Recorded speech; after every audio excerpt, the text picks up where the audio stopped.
C'est étonnant, non? Il est temps d'écouter la vindicte de l'État français représenté par le procureur général de la République des proches françaises.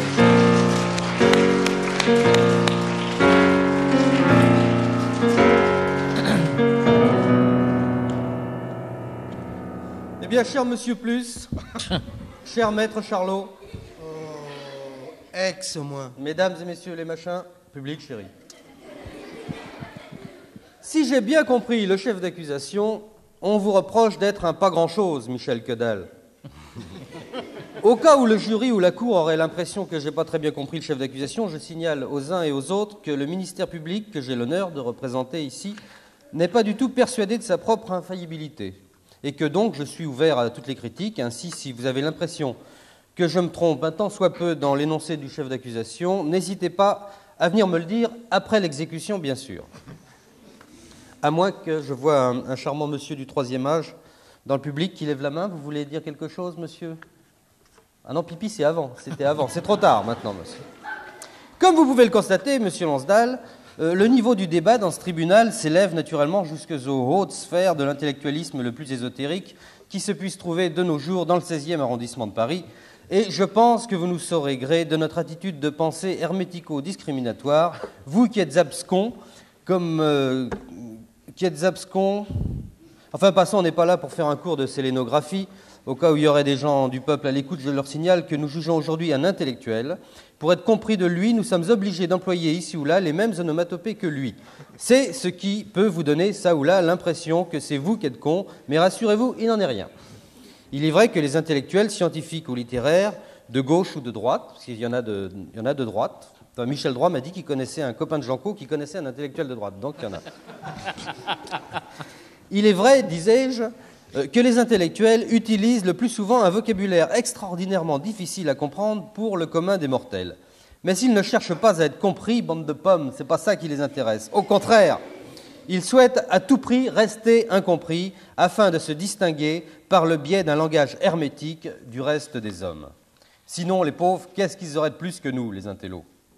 Le plus souvent, ils sont maigrichons, ils ont le teint gris, le muscle avachi, la laine qui sent le vieux tiroir, ils courent pas très vite, ils perdent leur tif, ils savent pas bien manger, ils pètent sans bruit parce qu'ils croient que c'est plus chic, ils savent pas rire à guignol, ils savent pas reconnaître un coca jeune d'un Bordeaux vieux, ils revendiquent leur liberté sexuelle mais ils éteignent la lumière quand ils font l'amour, et leurs discours, gonflés d'inexistence, sont encore plus sinistrement emmerdants que le bulletin météorologique du journal Le Monde, lu par M. Georges Descrières de la Comédie Française dans une émission culturo-prostatique de France Culture. Ne vous y trompez pas, Monsieur Lansdal, ce n'est pas votre portrait que je viens de faire. D'ailleurs, vous n'êtes pas spécialement maigrichon. Attention à ce que vous dites à ce propos. Voilà. Je voudrais revenir sur Josiane. Non, pas maintenant. Je voudrais revenir plus précisément sur un point de l'accusation. Ah bon? Je lis « Le prévenu est taxé d'hermétisme discriminatoire ».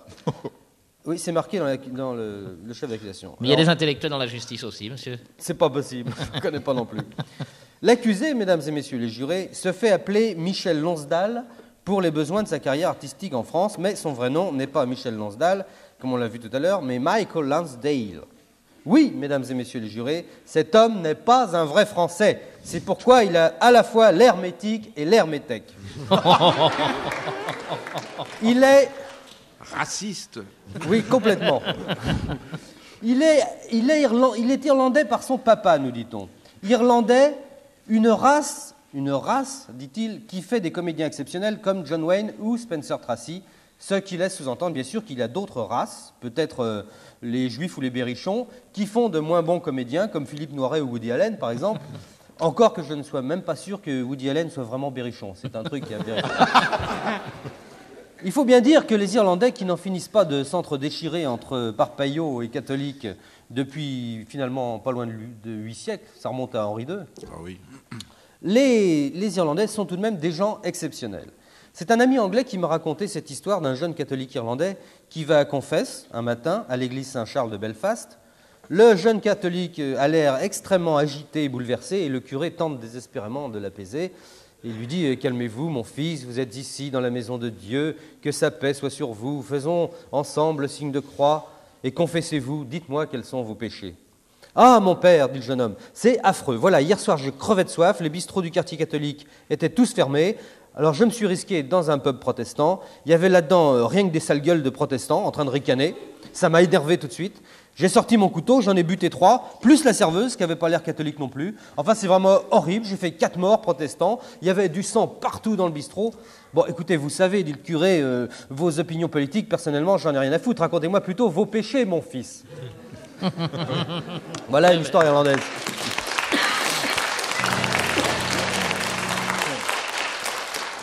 Mesdames et messieurs les jurés, lors de l'instruction de son procès, M. Lonsdal a dit, avec Marguerite Duras, qui est née Le Bol, Duras Le Bol, c'est son nom complet, je rappelle d'ailleurs à l'intention des demeurés cinéphobes que Marguerite Duras est l'auteur de l'inoubliable Jaune le Soleil, de l'inoubliable Détruire, dit-elle, et de l'inoubliable Camion, Le Camion, alors qui est vraiment...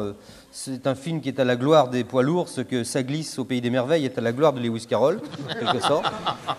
L'accusé a donc dit, avec Marguerite Duras, j'ai réussi à établir une espèce de relation d'amour. Peut-on à proprement parler d'homosexualité? Certes non.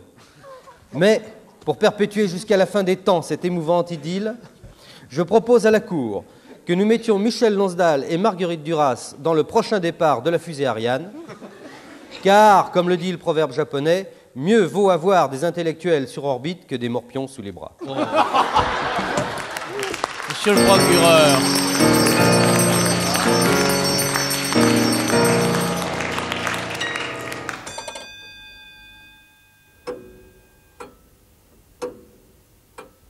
C'est étonnant, non?